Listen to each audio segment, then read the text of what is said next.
এলাকা থেকে মাদকের আগ্রাসন রুখতে ১৫ নং ওয়ার্ডের সচেতন নাগরিকদের উদ্যোগে মানববন্ধন কর্মসূচি পালিত হয়েছে।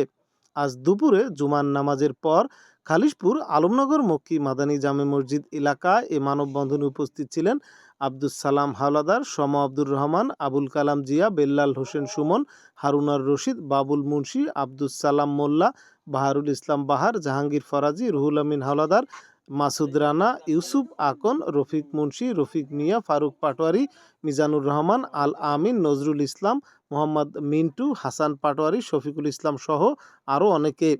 এ সময় মাদকের বিরুদ্ধে হুঁশিয়ারি উচ্চারণ করে বক্তারা জানান, ফ্যাসিস্ট সরকার পতনের পরে অনবর্তীকালীন সরকারের দায়িত্ব ছিল, তখন রাষ্ট্র কিন্তু একটা প্রতিবন্ধকতায় ছিল, নির্বাচিত কোনো সরকার ছিল না। ইনশাল্লাহ 12ই ফেব্রুয়ারি নির্বাচনের পরে বাংলাদেশ জাতীয়তাবাদী দল বিএনপির রাষ্ট্রীয় ক্ষমতা আসে।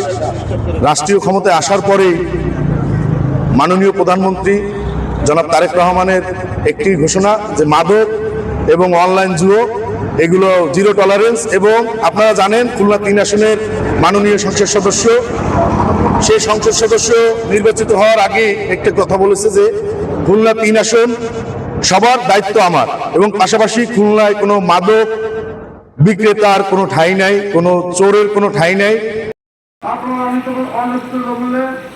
আপনারা প্রশাসনের সাথে আলাপ করবেন, আমাদের প্রিয় অভিভাবক হযরতুল ইসলাম বকুল সাহেবের সাথে আপনারা আলাপ করে যাতে পবিত্র মাহে রমজানে এই প্রখর রোদের তাপের ভিতরেও আপনারা যে প্রিয় এলাকাবাসীর মনের কথা শুনতে এসছেন, এজন্য আপনাদেরকে বাংলাদেশ জাতীয়তাবাদী দল বিএনপি থেকে অনেক অনেক ধন্যবাদ।